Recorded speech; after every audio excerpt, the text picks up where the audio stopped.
9 महिना कोखमा राखी तिमीले भित्र्यायो मलाई यो संसारमा बोकी। जति कठिन परिस्थिति आए पनि तिमीले हुन दिनौ आमा केही पनि। तिम्रो माया र ममता पार म सम्झिने छु जहिले तिम्रो साथ।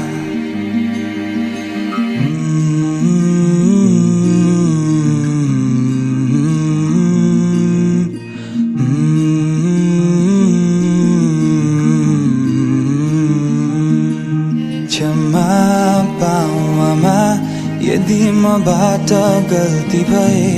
तिम्रो मायाको आभार म आजसम्म बाँचिरहे।